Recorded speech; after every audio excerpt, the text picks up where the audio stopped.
Abrir a palavra de Deus é motivo de alegria, mas também responsabilidade. É ministrar algo eterno, santo e transformador. Se você deixar um livro de Camões, qualquer livro desse, num presídio, as pessoas vão ter cultura, mas não terão a sua vida transformada. Agora, se você deixar uma Bíblia num presídio e voltar lá depois de um ano, certamente você verá muita gente transformada pelo poder de Deus. Vamos lá. Na última ceia de Jesus, tudo acontece, mas Deus a tudo conduz. Livro de Marcos, capítulo 14, versículo 12. A palavra de Deus assim diz: e no primeiro dia da festa dos pães ázimos, quando se fazia o sacrifício do cordeiro pascal, disseram-lhe seus discípulos: onde queres que vamos fazer os preparativos para comermos a Páscoa? Então enviou 2 dos seus discípulos, dizendo-lhes: ide à aldeia, e vos sairá ao encontro um homem trazendo um cântaro de água. Segui-o e dizei ao dono da casa, onde ele entrar, que o mestre pergunta: onde é o meu aposento no qual hei de comer a Páscoa com os meus discípulos? E ele vos mostrará um cenáculo, um espaçoso cenáculo, mobilado e pronto. Ali fazei os preparativos. Saíram, pois, os discípulos, foram à cidade, e achando tudo como Jesus lhes tinha dito, prepararam a Páscoa. Deus seja louvado. Olha, apenas Espírito de Deus, com a tua permissão, o Senhor também está preparando um cenáculo mobilado lá em Itaipu, onde nós celebraremos muitas Páscoas para a glória do Senhor.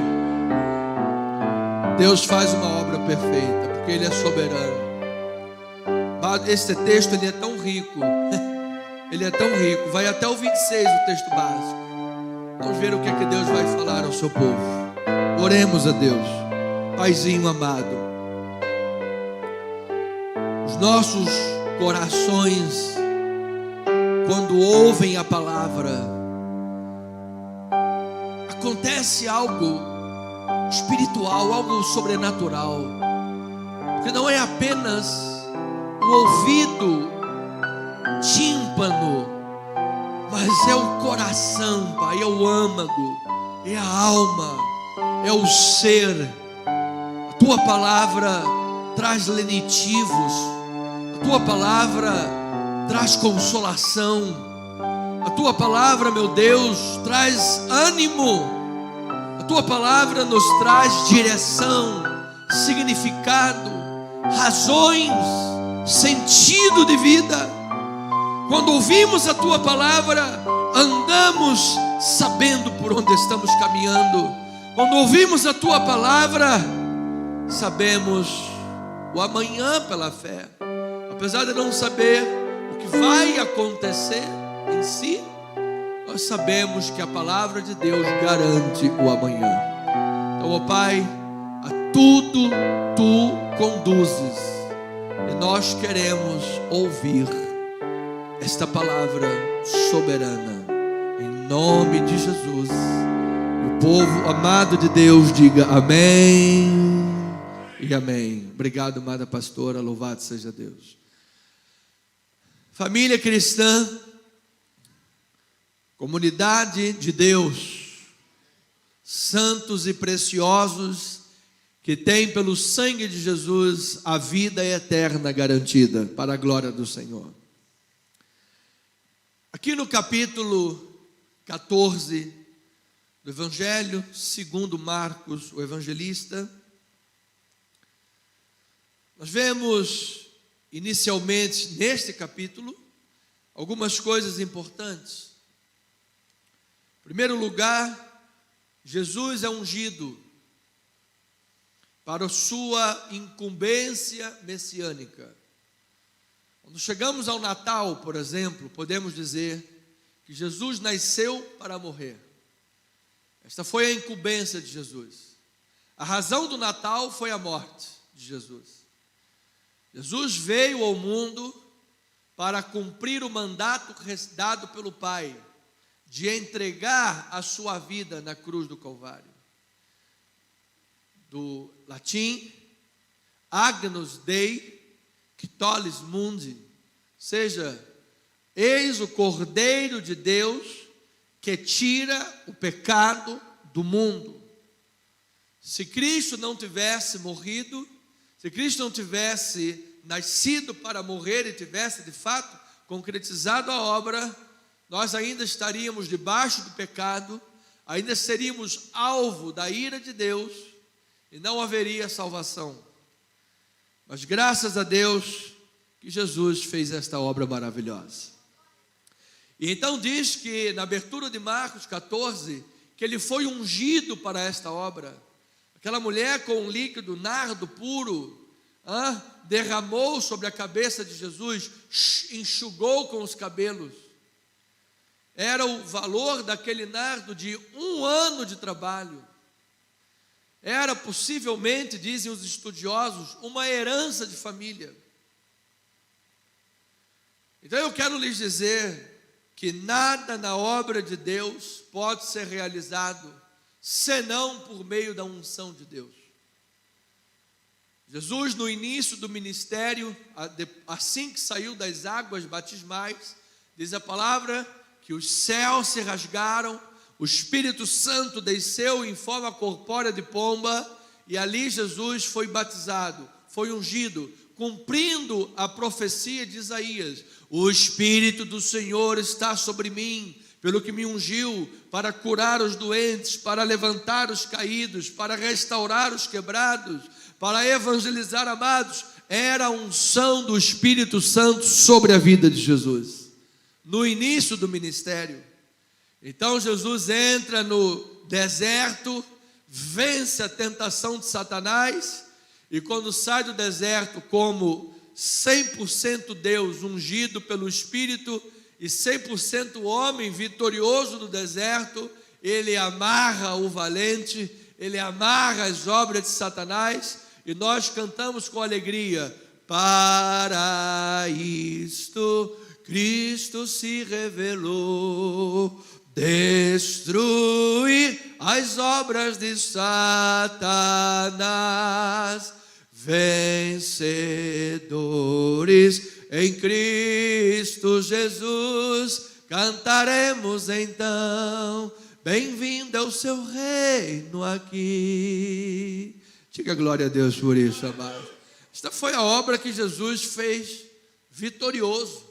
Eu declaro esta unção do Cristo vitorioso sobre a igreja de Cristo Jesus, amado, vencendo as obras de Satanás, vencendo o engano, vencendo o engodo, vencendo as mentiras. Onde a luz chega, as trevas dissipam, amado. Onde um eleito de Deus chega, as ratazanas saem correndo para tudo quanto é lado, amado. Não fica uma ratazana sequer, amado. Aonde você chegar, amado, pode se preparar. Se você tem medo de rato, já vai com uma vassoura na mão, porque vai ser ratazana para tudo quanto é lugar.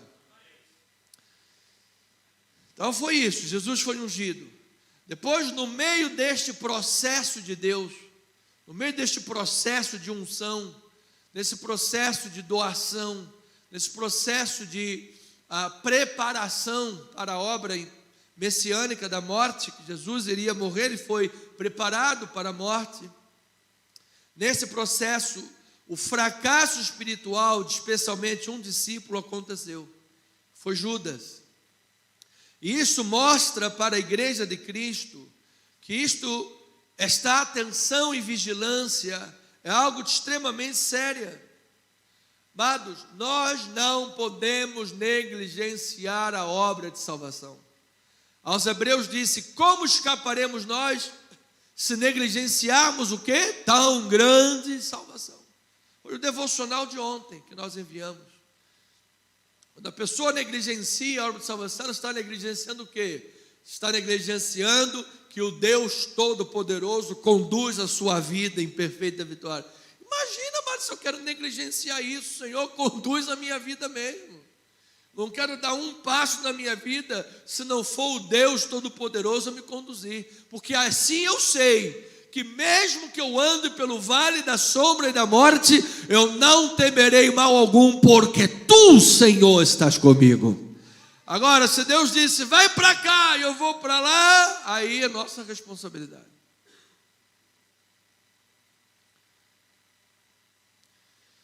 Então, amada ovelhinha de Jesus, eu declaro que nós somos em Cristo vigilantes e por isso em Cristo nós somos mais que vencedores. Por isso, você veja que um ponto vai ligando ao outro. Se não tiver a unção do Espírito Santo, não tem como vigiar, amado. Porque sem a unção de Deus, a carne vence. Sem a unção de Deus, o homem carnal, por isso que Paulo disse, não apagueis o Espírito. A pessoa é cristã, foi batizada, foi revestida, tem uma vida convertida a Jesus, mas a única obra maravilhosa de experiência que tem com Deus é o do dia da conversão, porque depois disso nunca mais leu a Bíblia, nunca mais cresceu em graça, o espírito ficou apagado. E aí você alimenta a carne todo dia, alimenta a carne, é só funk, é só não sei o que, é só aquilo lá, e você sabe, aí o homem carnal fica como? Musculoso, assim, tipo pastor, o bíceps grandão. Então, amado, eu declaro pessoas fortes no Espírito de Deus aqui nesse lugar. Tu és mais que vencedor em Cristo, amado. Então, que não trilhemos o caminho de Judas, o caminho do fracasso. Então, nos é dado o entendimento, nesta abertura do capítulo 14, como o amor sacrificial é o âmago do verdadeiro discipulado. Amado, Jesus entregou-se por nós. Isto é um amor sacrificial. Maria, Madalena, quando derramou aquele nado, foi um amor sacrificial, foi obra de puro amor. Mas mesmo quando você estiver fazendo uma obra de puro amor, você será julgado. As pessoas se levantarão contra você. Cristo estava no alto da cruz e as pessoas passavam meneando a cabeça. Ah, você não é o rei? Então desce daí, salva-te a ti mesmo. Mas até no alto da cruz a obra jamais perderá o seu valor, amado. Porque Jesus lá, se tivesse perdido o valor de tudo, ele estaria espraguejando. Ah, o que adiantou essa gente ingrata? Eu estou aqui morrendo por elas, eles estão aí. Mas Jesus estava lá no alto da cruz dizendo, Pai, perdoa-lhes, eles não sabem o que fazem. Jamais, nada pode tirar o brilho desta obra. Aleluia. Nada pode tirar o brilho da obra de Deus, amado. Nada pode tirar a razão de ser da obra de Deus. Céus e terra passarão, a obra de Deus será para todo sempre. Aleluias. Então, agora uma questão crucial ocupa o centro dessa cena de abertura dos acontecimentos finais, que é o contraste entre o ato de adoração daquela mulher e a traição de Judas. Você veja que o evangelista, na hora de escrever, ele faz uma antítese, ele faz um contrário, ele põe um contra o outro e coloca, gente, veja o ato de adoração desta mulher. A mulher parece que saiu do nada, né?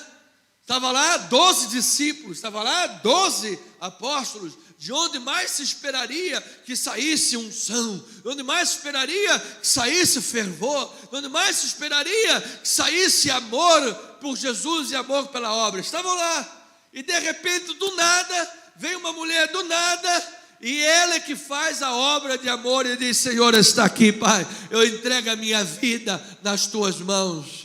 E de onde se esperava que saísse um aleluia, um amém, glória a Deus, salar uma voz do ladrão, porque ele era ladrão, ele não estava preocupado com os pobres, ele era ladrão, a ele metia a mão na bolsa e roubava o dinheiro. Aí, olha, esse dinheiro aí poderia ser vendido, esse nardo, e ter sido dado aos pobres. Então Marcos faz coloca um na frente do outro, um confronto, para dizer aos seus leitores, amado, qual é o caminho que você tem seguido na obra de Cristo?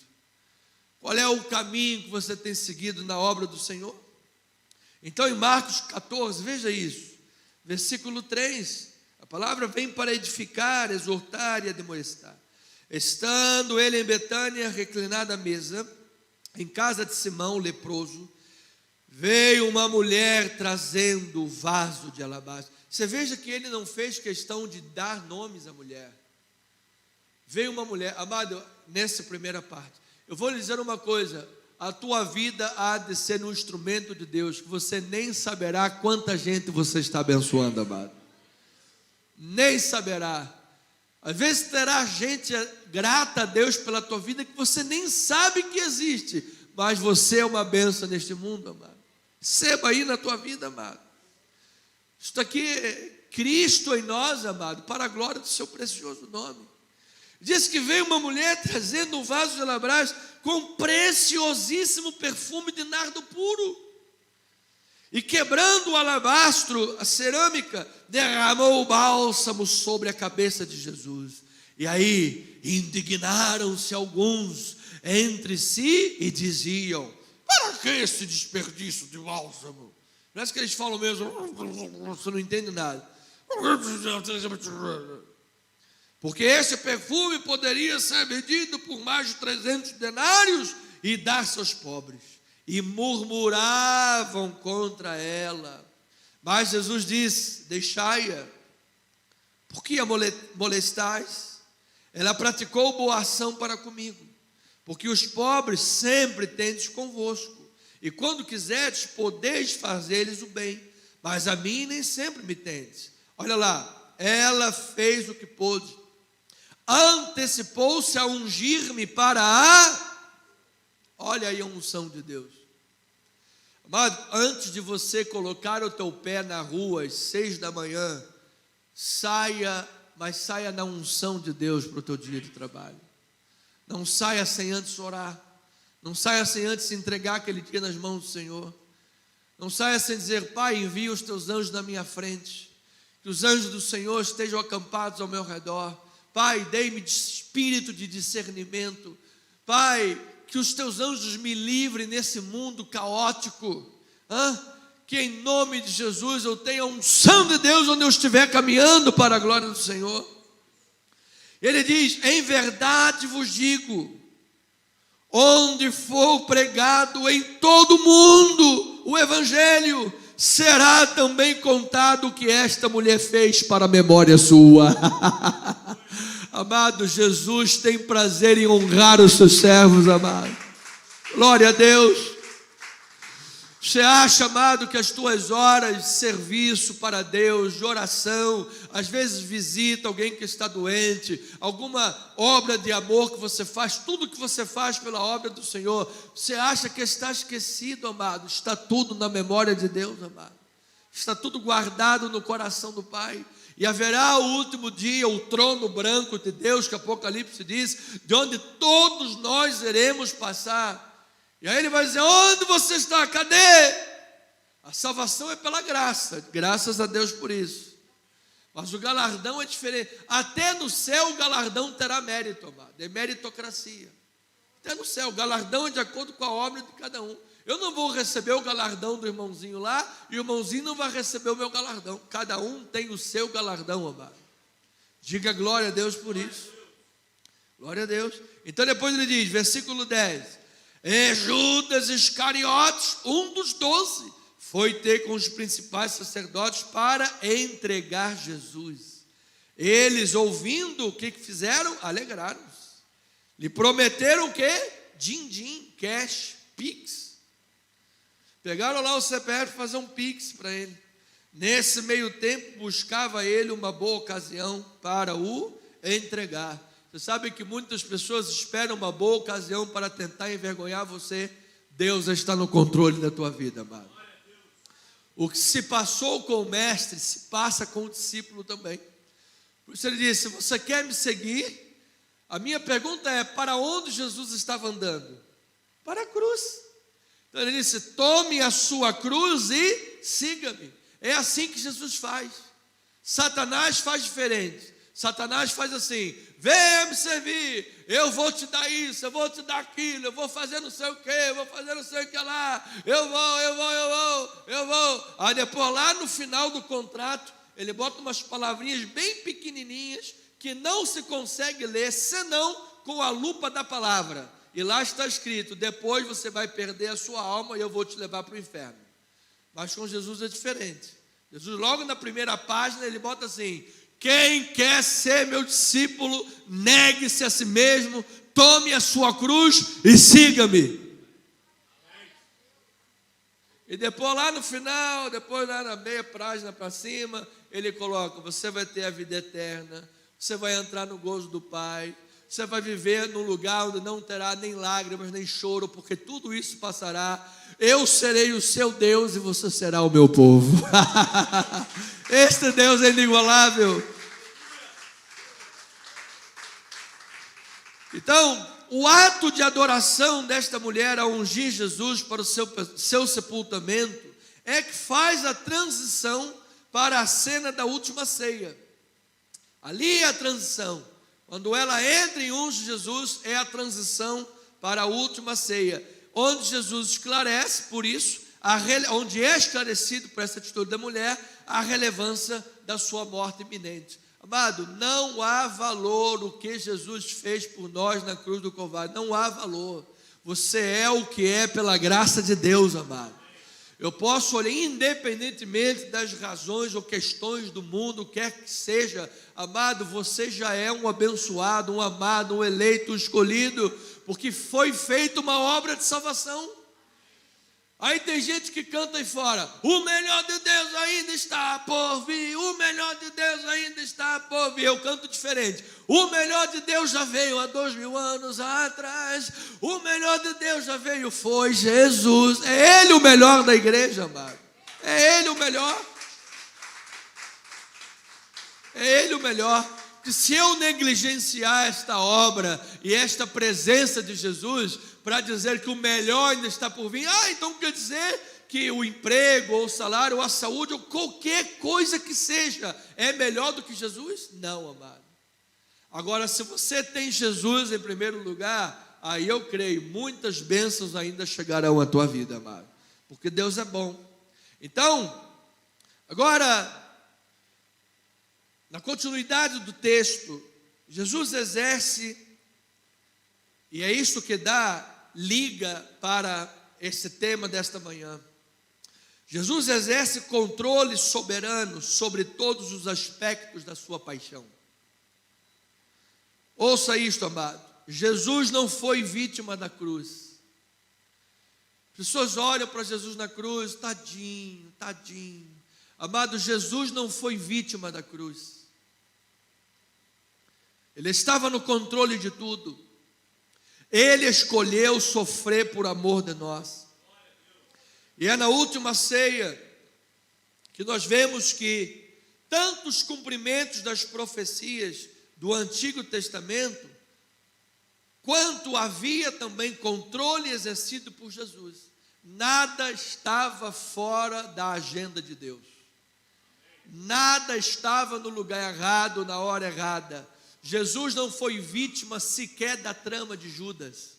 Jesus não foi vítima da autoridade dos sinédrios, dos membros do sinédrio. Jesus não foi vítima da omissão dos governantes romanos. Jesus não foi vítima da cruz. Jesus é soberano sobre a sua obra de paixão, amado. Jesus é soberano. Jesus foi traído por um beijo. E quando os soldados vieram e Pedro, eu acho que eu seria igual a Pedro, não quero recriminar não, mas se Jesus está do meu lado, o cara agarra Jesus para matar ele, eu arranco a orelha do cara também. Deus me livre, Senhor, que a nossa carne seja mortificada, porque Jesus foi lá e repreendeu: Pedro, você não sabe que quem vive pela espada vai morrer da espada. Pegou a orelha do cara e botou no lugar. E Jesus falou: vocês não sabem que se eu quisesse eu rogaria ao Pai e Ele mandaria aqui milhões de anjos agora, e nem precisaria de 1 milhão de anjos, um anjo só acabava com aquela raça toda, amado. Jesus estava no controle de tudo, amado. Ele foi para aquela cruz porque Ele queria salvar você e a mim. Louvado seja o seu nome. Infelizmente, muita gente hoje imagina que Deus não está no controle. Muita gente hoje imagina que Deus é um Deus neutro, é um Deus comum, é um Deus que está lá dormindo, é um Deus que não faz nada. Amado, Deus tem absoluto controle da minha vida, da tua vida, da história da humanidade. É isso que nós vamos entender.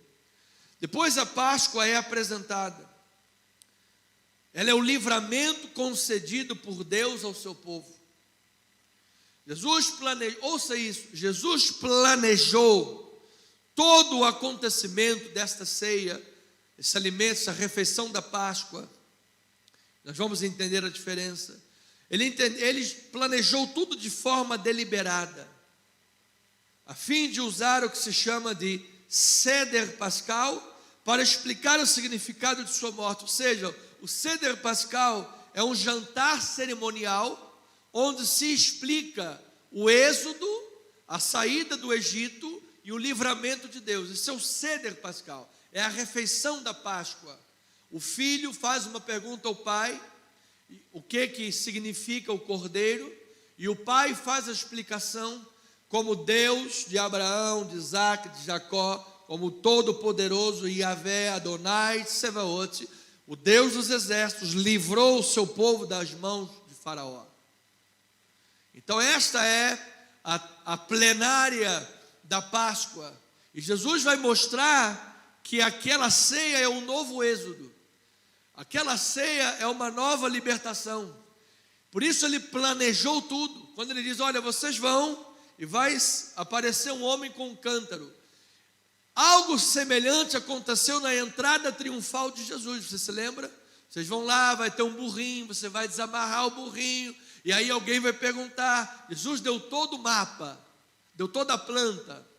Lá na primeira ocasião, tudo indica que era um conhecimento sobrenatural.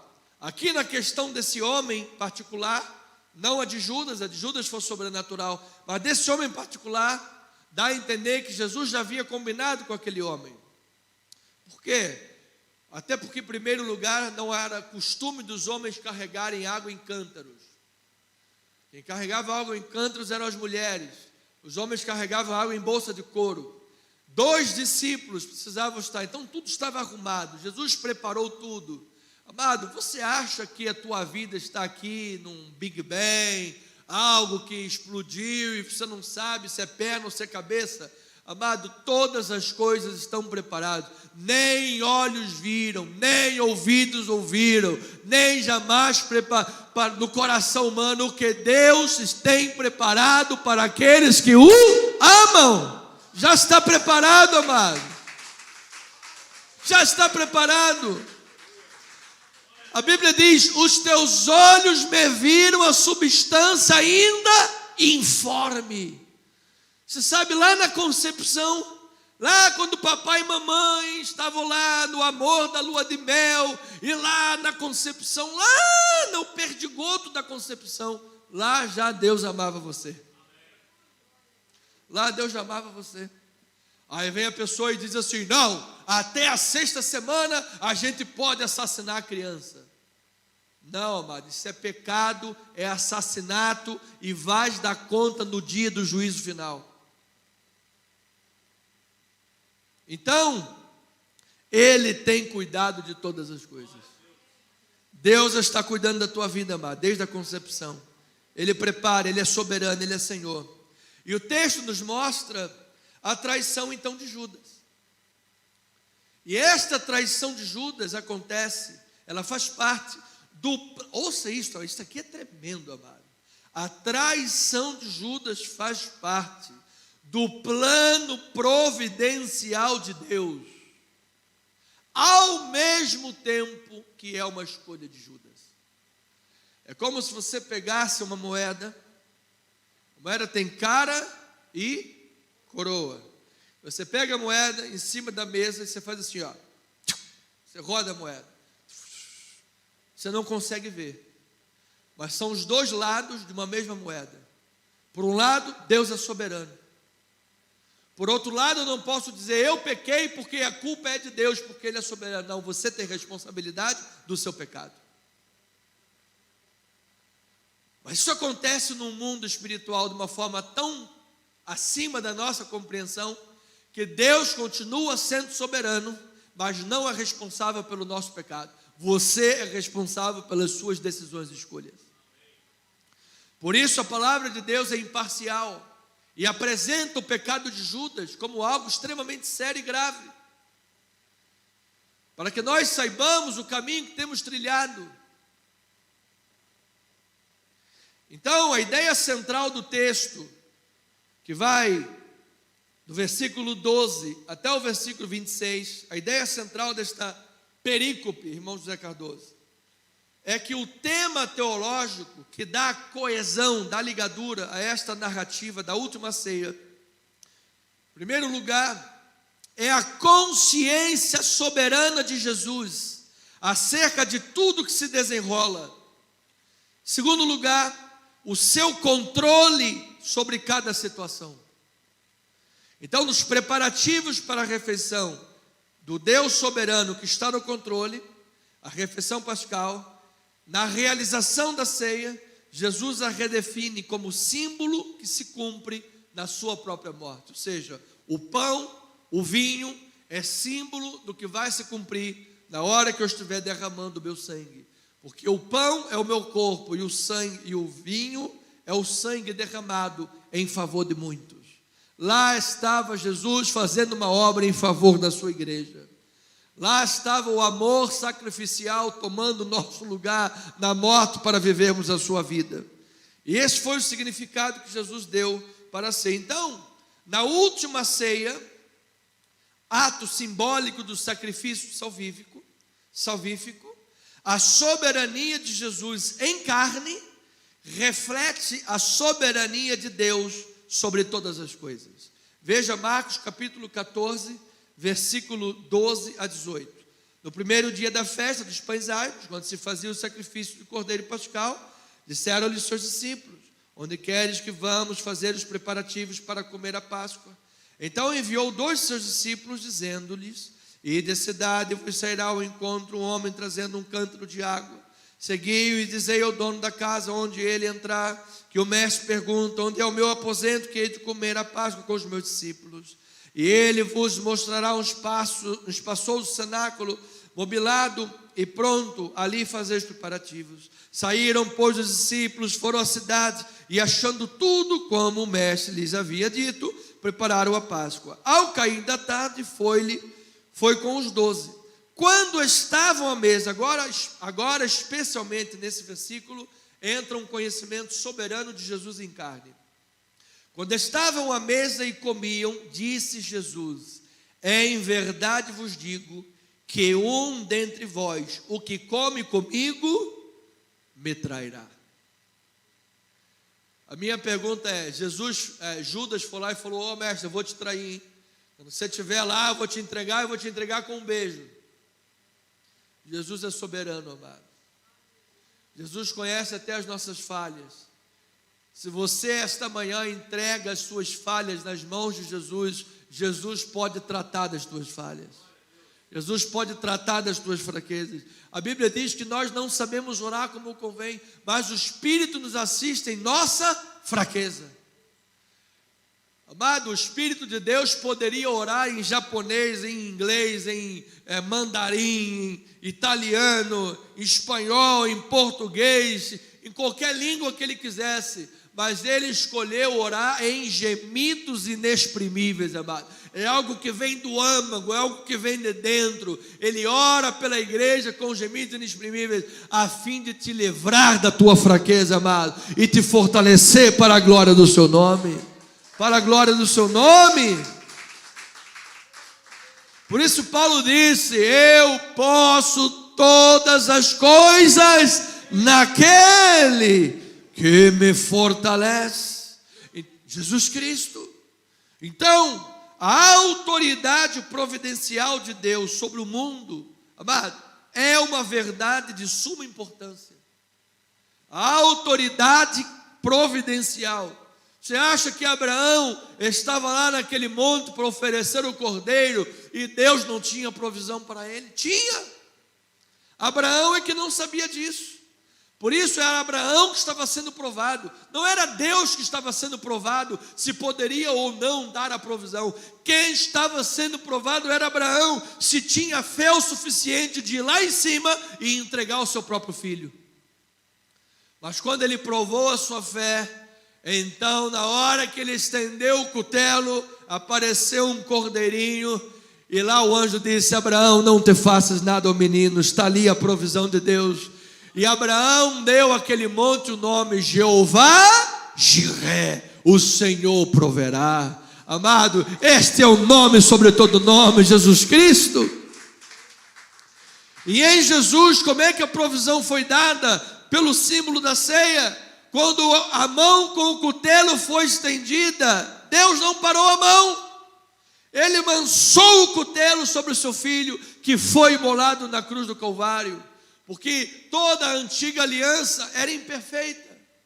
Ano após ano tinham sacrifícios que não surtiam o efeito eterno, mas através do Cordeiro de Deus, a provisão eterna chegou sobre a igreja de Jesus. Através do Cordeiro de Deus, que é Jesus. Então esta é a autoridade providencial. Amados, Deus criou todas as coisas. Deus exerce controle absoluto sobre elas. Deus tem o controle do universo, amado. E o universo que foi contaminado pelo pecado, no último dia, em chamas será purificado e a nova Jerusalém descerá do céu. Deus está no controle de todas as coisas. Ele é Senhor da criação e da história. Ele dirige o curso das nações, assim como dirige os passos dos homens. Nada pode ser realizado sem seu conhecimento. Então Cristo em carne cumpriu a vontade do Pai, mas ao mesmo tempo estava no controle de tudo o que ocorreu. Veja o que diz o livro de Jó. Que palavra linda. No capítulo 37, versículo 6 ao versículo 13. Palavra maravilhosa e inspirada de Deus. Diz assim, Jó 37, versículo 6. Porque ele diz: a neve cai sobre a terra. Ele diz à chuva e ao aguaceiro: sede fortes.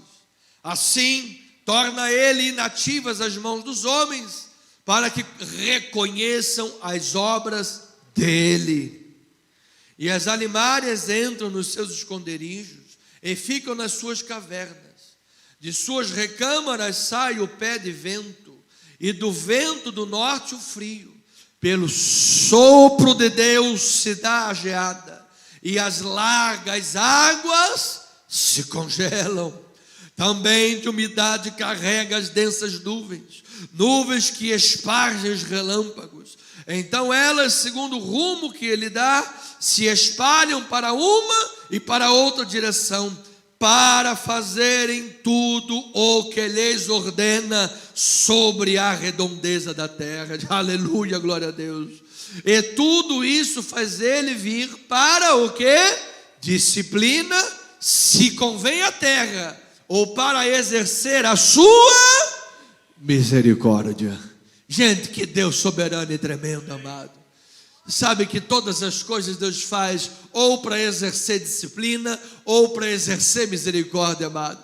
Você sabe que a mão de Deus está sobre as nações ou para exercer disciplina ou para exercer misericórdia.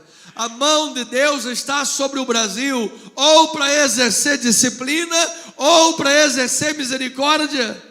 Se o vento sai para o norte, para o sul, para o leste, para o oeste, para o nordeste, para o sudeste, não interessa, é o sopro do Espírito de Deus que guia e determina todas as coisas. Nada foge do seu controle.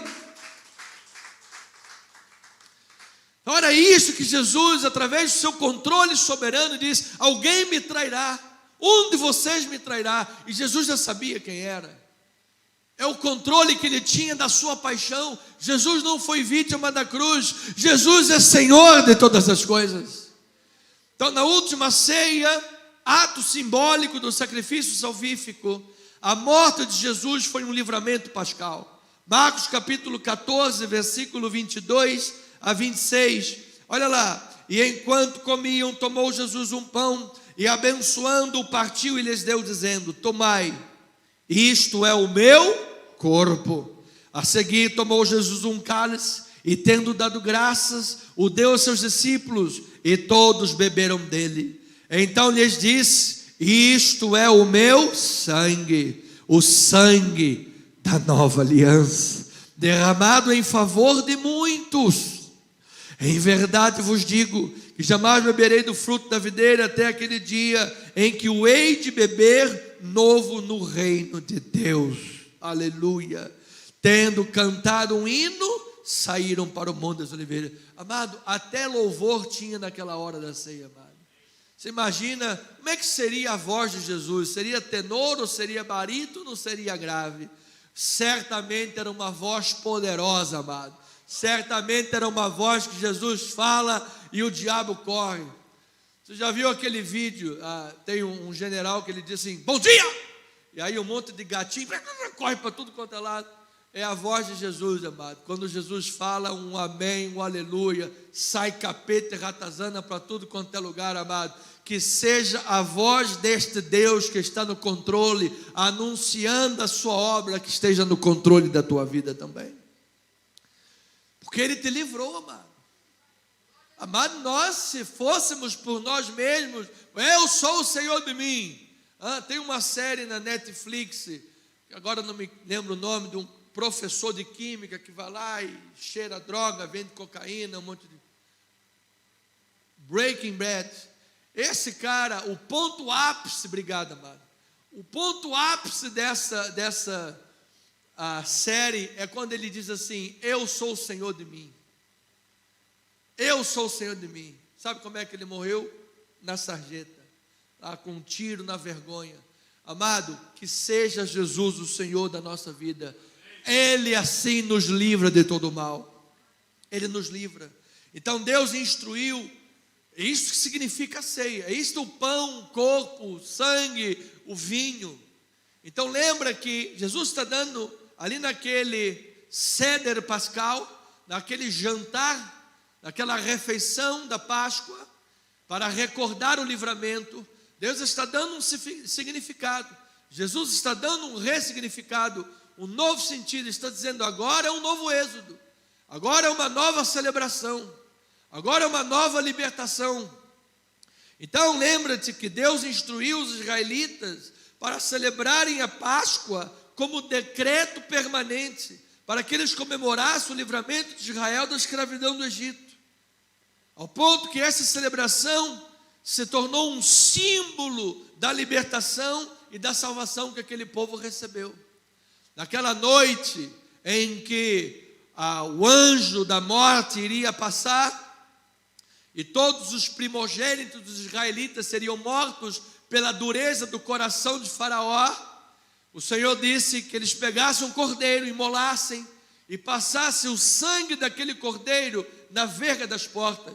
Você sabe que é interessante que um estudo pode nos mostrar? Normalmente no Egito, nas vergas das portas, tinham inscrições com o nome dos seus deuses. E quando Deus mandou passar aquele sangue, Ele disse: passa o meu sangue em cima, porque o único e o verdadeiro Deus é Ele, amado. Apaga o nome daqueles outros deuses, que aqueles outros deuses fiquem no Egito. Os deuses da idolatria, os deuses do mundo, os deuses da prostituição, os deuses da bruxaria, da avareza, da idolatria, fiquem no Egito. Apaga isso tudo com o meu sangue. E diz que quando o anjo veio da morte e o anjo via aquele sangue, ele passava por cima. E nada acontecia naqueles que estavam dentro daquela casa. Esta foi a libertação.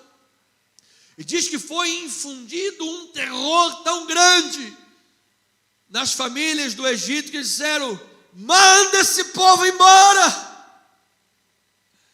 E não manda de mãos vazias, não. Dá lá o ouro que tem para eles. E diz a palavra que o povo saiu com prata e ouro, e não havia um só inválido. Aleluia. Amado, Deus é um Deus de misericórdia. Mas quando Deus resolve baixar a mão dele, Deus nos livre, amado. Ele falou lá para o Judas, cabe ao Filho de Deus ser entregue, mas por meio de quem ele é entregue. Nós vamos ver isso. Então, ovelhinha amada, santo e precioso, o relato do Êxodo pode ser entendido à luz da morte e ressurreição de Jesus Cristo.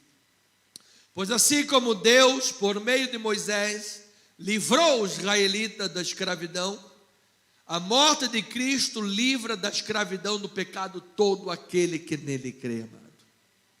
Você crê em Jesus esta manhã? Você crê? Você já confessou Jesus como teu único, suficiente, exclusivo e eterno Salvador? Se você não fez, não deixe de fazer agora, amado. Você que também está na sua residência assistindo esta live ou esta gravação, entregue a sua vida para Jesus, amado. Não espere amanhã, é hoje, esta é a hora, este é o dia. Confesse-o como seu único Senhor e Salvador.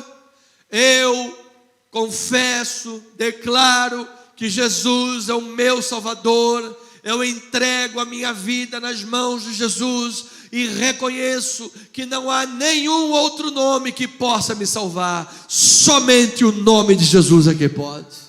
E entregue a sua vida para que Ele seja o Senhor da tua vida, amado. Senhor de todas as coisas. Então em Cristo Jesus é realizado um novo êxodo. Um novo êxodo, amado. À volta do mundo, milhares e milhares de pessoas, todos os dias, são libertas do Egito do pecado. Pessoas são libertas do Egito das drogas, da prostituição e do mundo, pelo poder que há no nome de Jesus Cristo, Senhor dos senhores. Então Jesus reinterpreta a refeição da Páscoa e revela o seu significado verdadeiro, que a oferta de seu corpo e de seu sangue firmou uma nova aliança que resultou nada mais nada menos que a nossa redenção eterna, amado. Você é salvo, ovelhinha. Você tem segurança da tua salvação, porque Jesus é o teu Salvador. E porque Jesus nunca será destruído, a igreja nunca será destruída. Aleluia, aleluia, aleluia.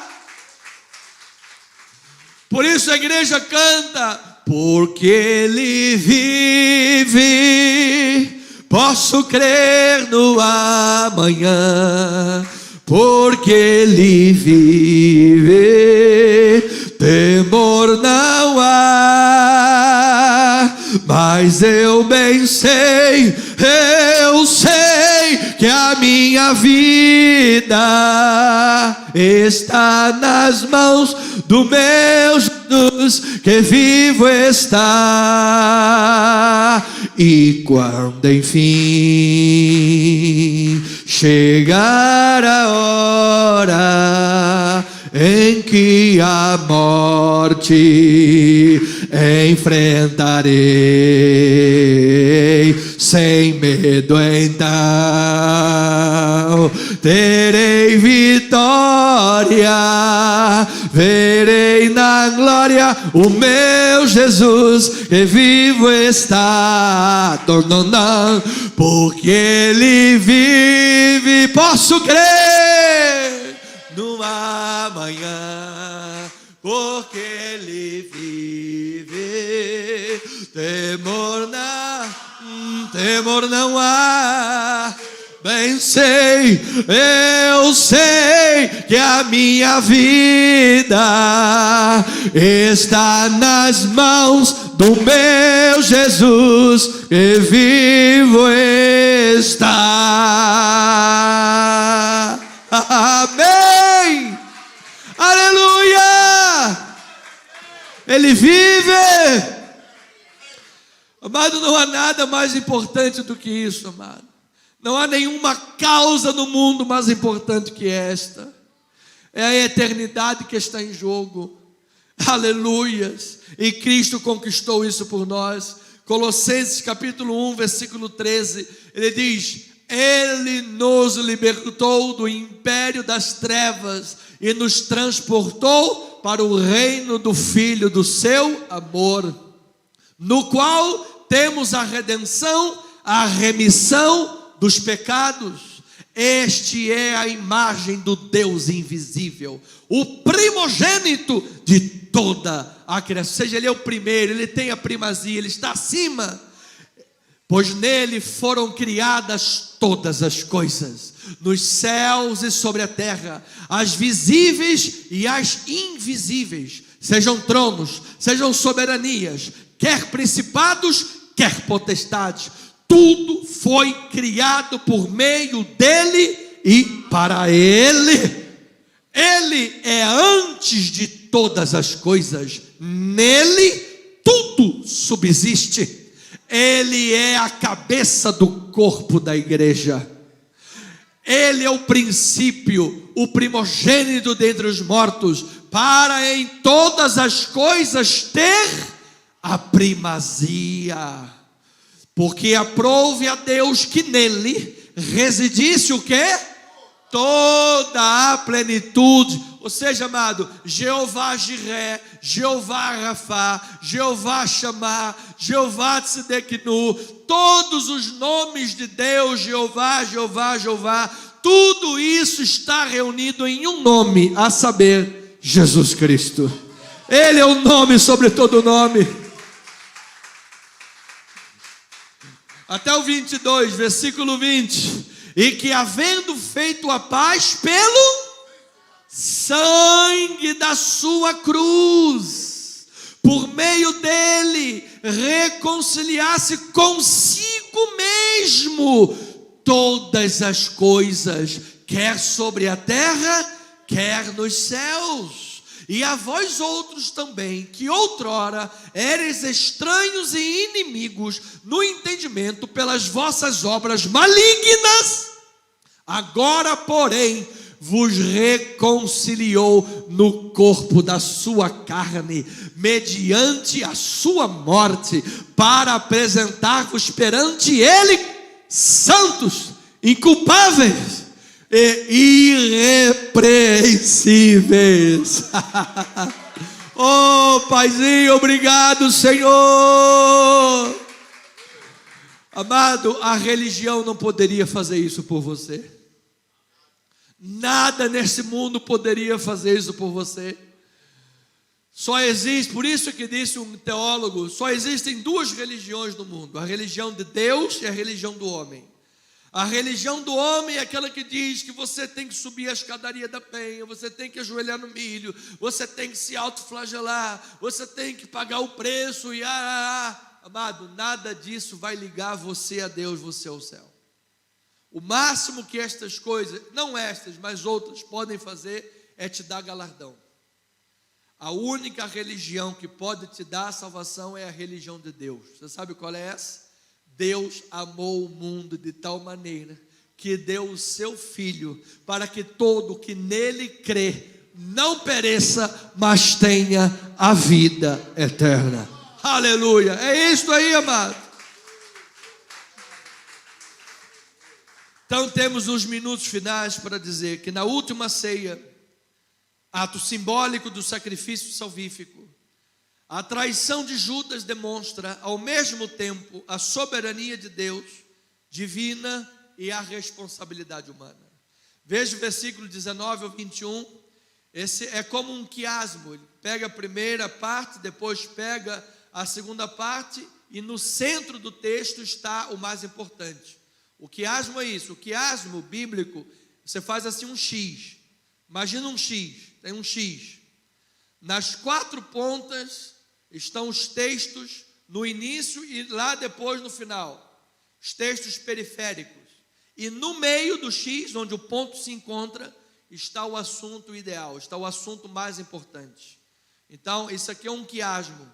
Isso tudo aponta agora para a relevância da soberania de Deus e a responsabilidade humana. É isso que o texto está mostrando de forma principal. Está mostrando que, por um lado, há uma doação de uma mulher que adora, que louva, que bendiga, que é obra da salvação, e, por outro lado, tem um traidor, que é a responsabilidade nossa, que precisamos entender. Eu preciso servir a Deus, eu preciso vigiar. Diga amém por isso, igreja. Então, 19:21 diz que eles começaram, quando Jesus disse que um deles iria trair, um de vocês irá me trair. Veja a atitude dos discípulos. E eles começaram a entristecer-se e a dizer-lhe um após o outro: porventura sou eu?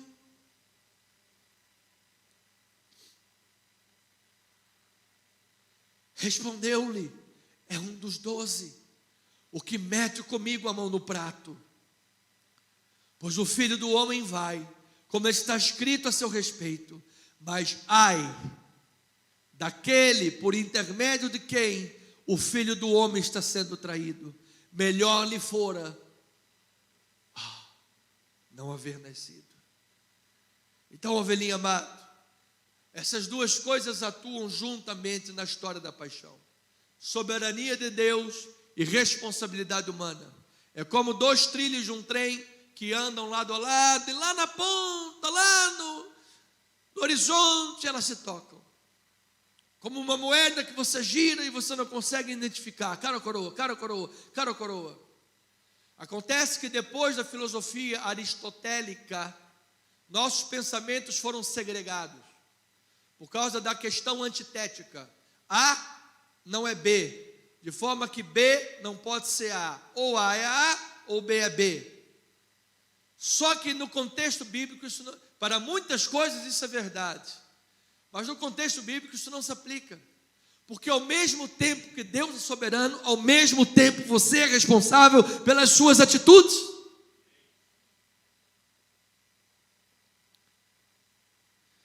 Então, quando Jesus disse que profetizou que um deles iria trair, cada discípulo olhou para si mesmo. Amados, nós precisamos olhar para nós mesmos. Marcos fez esse registro a fim de que, da mesma forma que os primeiros discípulos se questionaram a si próprios, nós também façamos um autoexame. Tenho traído Jesus com as minhas decisões e escolhas?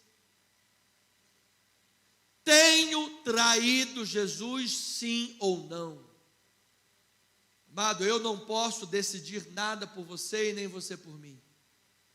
O que eu só posso fazer é instruir a igreja, e você, cabe a você dizer se você tem traído ou não, se você tem colocado paixões mundanas acima de Jesus ou não, porque isso está sendo anotado, isso está sendo contabilizado. Então, Isaías 1:18-20, veja o que o profeta Isaías disse. Olha como ele está dizendo sobre uma questão que está apontando para esta obra de salvação. Vinde, pois, arrazoemos, diz o Senhor, ainda que os vossos pecados sejam como a escarlata, eles se tornarão o quê? Brancos como a neve. Ainda que sejam vermelhos como o carmesim, se tornarão como a lã. Diga, eu recebo esta palavra. Amado, pelo sangue de Jesus você está justificado, lavado e remido para a glória do Senhor.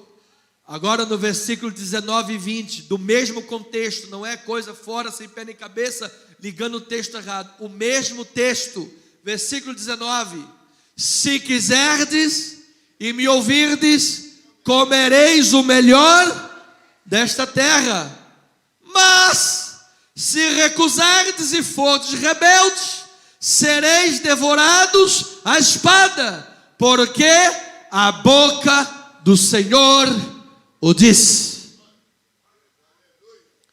Amado, vamos louvar ao Senhor. Isso aqui é um exemplo disso aqui. O adultério, a fornicação é muito boa, né? Até que vem a AIDS. O cigarro, o charuto cubano, não sei o que, é muito bom, né? Até que vem a enfisema pulmonar. Destratar a mulher, o marido, os filhos, Esse dia eu estava vendo um jovem que falou para sua mulher: eu não consigo me apegar à criança. A criança é filho dele. Até o dia que a mulher diz: é? Tá bom, vai-te embora. Pá! Ou vice-versa. Então, ovelhinha amada, eu preciso concluir esta mensagem dizendo: na última ceia, ato simbólico do sacrifício salvífico de Jesus. Número 1, a soberania de Jesus em carne reflete a soberania de Deus sobre todas as coisas. Até os fios de cabelos da vossa cabeça estão contados, amado. Os olhos de Deus viram a tua substância ainda informe, e todos os nossos dias foram escritos e determinados. Deus é soberano. Segundo lugar, a morte de Jesus é um livramento pascal. Jesus não foi vítima da cruz. Jesus foi à cruz por amor. Fazia parte do plano soberano de Deus. E Ele fez isso para te livrar da morte eterna. Ele fez isso para nos dar a redenção eterna. Diga glória a Deus por isso. Número 3, a traição de Judas demonstra ao mesmo tempo a soberania divina e a responsabilidade humana. Qual é a posição que você, como cristão, tem tomado? Diante da soberania de Deus, que cuida da vida, tem até os cabelos contados da cabeça. Diante do Deus soberano e amoroso, que decidiu entregar a sua vida na cruz do Calvário para te livrar da morte eterna. O que é que você tem feito com Jesus na tua vida? O que é que você tem feito com o nardo puro? Não, nardo puro não vou derramar sobre Jesus porque é muito puro. E na verdade eu sou hipócrita que não queria nada dar para os pobres. Eu queria mesmo é botar no bolso. Hoje não vou à igreja porque está chovendo. Hoje não vou dizimar porque eu tenho que comer no McDonald's. Hoje não vou orar para aquele irmão. Porque Deus sabe, estou cansado, tenho que dormir. Não, hoje eu não vou fazer aquele evangelismo no hospital, porque na verdade eu tenho que ir para a beira da praia, tenho que tomar um banho, tenho que ficar lá tomando um siri, queimando na praia de Botafogo. E vou lá e muito bem, aleluia. Agora eu não vou assumir um compromisso com Deus, porque afinal eu estou muito novo, muito jovem, ainda tenho aqui minhas cães preservadas. Quando eu ficar velho, eu começo a servir o Senhor. Se quiserdes e me ouvirdes, se porém recusardes e fordes rebeldes.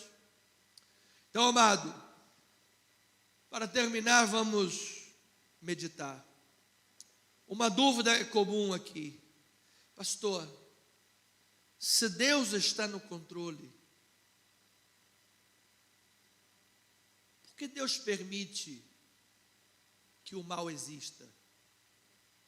Se Deus está no controle, por que Deus permite a maldade do homem? Que tinha que ser muito mal para atrair Jesus. Tinha que ser muito perverso para atrair aquele que era o amor em pessoa. Você imagina alguém perfeito? Era Jesus. Jesus não tinha imperfeição. Você imagina alguém que não tinha pecado? Era Jesus. Para atrair alguém perfeito, o amor perfeito tem que ser muito mal.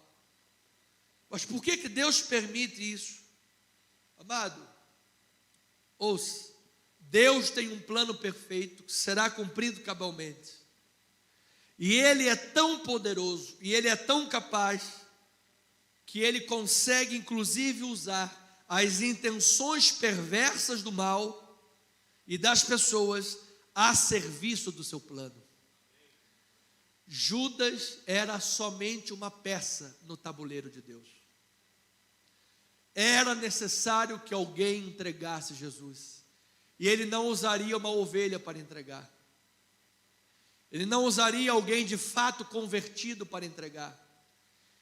Ele não usaria de fato alguém que já havia se convertido de fato, de verdade, para entregar a Ele. Porque Judas não teve salvação. Era necessário alguém que estava só, sabe, é legal, é bonito, essa coisa aí é legal e tal, mas pastor, pelo amor de Deus, se eu tiver que trocar os valores da palavra por causa de um prato de lentilhas, eu não vou pensar 2 vezes. Pastor, quer dizer que se aparecer alguém aqui agora querendo lavar dinheiro, 3 milhões de dólares, você não vai fazer? Não, que o capeta vai para o quinto dos infernos, que é o lugar dele. Mas aqui só entra dízimo e oferta do trabalho suado da igreja de Deus.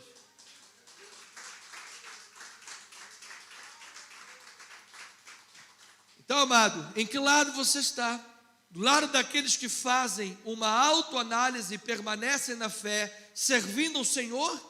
Ou você deseja viver uma vida espiritual de qualquer maneira e assumir a responsabilidade de poder estar traindo Jesus? Um crente apenas nominal. Como John Piper um dia num gabinete foi questionado por um homem que vivia em adultério. O cara era casado e vivia pulando a cerca. E aí o pastor disse: irmão, você não tem medo de ir para o inferno, não? Aí ele virou, como sabe que John Piper, calvinista, crê na salvação eterna que não se perde. Pastor, mas você realmente crê que é possível perder a salvação? Ele virou: a questão não é perder. Talvez você nunca tenha ganho a salvação. Porque alguém que verdadeiramente ganhou a salvação, ele sabe o tesouro que ele tem na vida dele. Então, amada ovelhinha, alguém pode estar agora do outro lado desesperado: pastor, mas eu já traí Jesus, eu já tropecei, eu já adulterei, eu já fiz e aconteci. Então eu quero lhe dizer, amado, creia no plano soberano de Deus, que é poderoso para reconduzir a tua história. Se você ainda está vivo, depois que morrer, não tem missa dos 7º dia que dê jeito. Porque depois que morre, todo mundo vira santo. O cara pintava o 7, pintava e deitava e rolava. Ninguém queria por perto, morreu. Tadinho. Era tão bom. Não tem missa dos 7º dia que dê jeito, amado. Não tem purgatório que dê jeito. Agora, se você está vivo hoje, está ouvindo a palavra, arrepende-se. Eu vou lhe dizer uma coisa: há salvação para a tua vida, amado. Porque Deus pode transformar até o mais vil pecador. Judas só teve remorso, não teve arrependimento verdadeiro. Se você se arrepende verdadeiramente, Ele te recebe de braços abertos. E eu termino com Isaías 30, versículo 18 a 21 e 23, que diz: por isso o Senhor espera para ter o quê? Misericórdia de vós. E se detém para se compadecer de vós, porque o Senhor é Deus de justiça.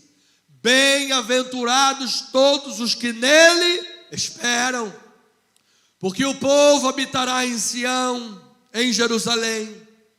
Tu não chorarás mais, certamente se compadecerá de ti a voz do teu clamor, e ouvindo-a, te responderá.